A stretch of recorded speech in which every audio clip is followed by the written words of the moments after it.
वहीं नोएडा से बड़ी जानकारी, जहां बिल्डरों और प्राधिकरण के अधिकारियों पर एफआईआर दर्ज की गई है। सीबीआई ने दर्ज कराई है एफआईआर। स्पोर्ट्स सिटी मामले में दर्ज कराए गए हैं 2 मुकदमे। हाईकोर्ट ने जांच एजेंसी को एफआईआर दर्ज कर जांच के आदेश दिए थे।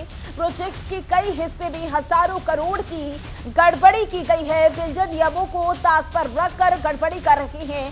सेक्टर 78 और 79 में प्रोजेक्ट के छोटे छोटे हिस्से किए गए हैं। ये बड़ी जानकारी लगातार आप तक पहुंचा रहे हैं और इसी पर ज्यादा जानकारी के लिए हमारे संवाददाता शिव त्यागी हमारे साथ जुड़ चुके हैं। शिव, बिल्डरों और प्राधिकरण के अधिकारियों पर एफआईआर सीबीआई ने दर्ज कराई है। इस मामले को विस्तार से बताइएगा और अभी इस मामले को लेकर क्या अपडेट है? देखिए, नोएडा में 2007 से लेके 2014 के बीच में सेक्टर 74, सेक्टर 75 में और सेक्टर 150 में स्पोर्ट्स सिटी बनाई गई थी। और ये 2000 मीटर से ऊपर के सारे प्लॉट थे, बड़े प्लॉट थे, जिसमें स्पोर्ट्स सिटी बनानी थी, बड़ा ग्राउंड बनाना था। और बिल्डर्स को यहाँ पे 60 और 70 यहाँ पे रेशियो रखना था कि जो रेजिडेंशियल जो प्लॉट है जिसमें हाई सोसाइटी बनेगी और उसमें ग्रीन एरिया छोड़ना था। तो ऐसे में उन सभी प्लॉटों को नोएडा प्राधिकरण के अधिकारी, उस समय के तत्कालीन अधिकारियों की तरफ से ये सभी यहाँ पे प्लॉट दिए गए थे। लेकिन यहाँ पे साठगांठ से अधिकारियों की छोटे छोटे बिल्डरों को वो प्लॉट यहाँ पे दे दिए गए, यहाँ पे उनको काट दिए गए और बड़े मुनाफे को यहाँ पे कमाया गया।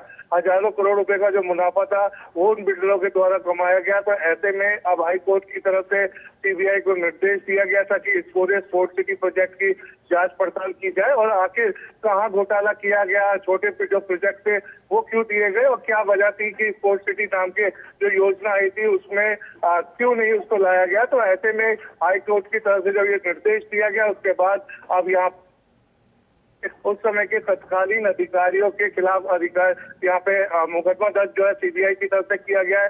वहीं कुछ बिल्डरों के खिलाफ भी मुकदमा दर्ज किया है जो उस समय प्रोजेक्ट लेके आए थे। तो ऐसे में माना जा रहा है कि अब जिस तरीके से सीबीआई की जांच पड़ताल चल रही है और लगातार सीबीआई के जो अधिकारी हैं वो नोएडा प्राधिकरण के दफ्तर भी आ रहे हैं, तो आने वाले दिनों में उस समय के जो तत्कालीन अधिकारी हैं उनके ऊपर गाज गिर सकती है और एक बड़ा घोटाला जो है वो निकल के सामने आ सकता है कि इस तरीके से हजारों करोड़ रुपए का ये घोटाला स्पोर्ट्स सिटी के नाम पे बिल्डर और अधिकारियों की साठगांठ पे हुआ था। उसके बाद से अब कहीं ना कहीं जब सीबीआई पूरे मामले की जांच पड़ताल कर रही है तो कहीं ना कहीं आने वाले समय में जो सीबीआई की जांच है उसमें कई अधिकारियों के जो नाम है वो उजागर होंगे। जी बिल्कुल शिव, और क्योंकि सेक्टर 78 और 79 में जो प्रोजेक्ट हैं उनको लेकर जांच की जा रही है, बिल्डरों को लेकर भी जांच की जा रही है, लेकिन जब सीबीआई की जांच धीरे धीरे आगे बढ़ रही है तो क्या इससे पहले भी जो बिल्डरों ने प्रोजेक्ट को अंजाम दिया है उसमें भी गड़बड़ी पाई जा सकती है?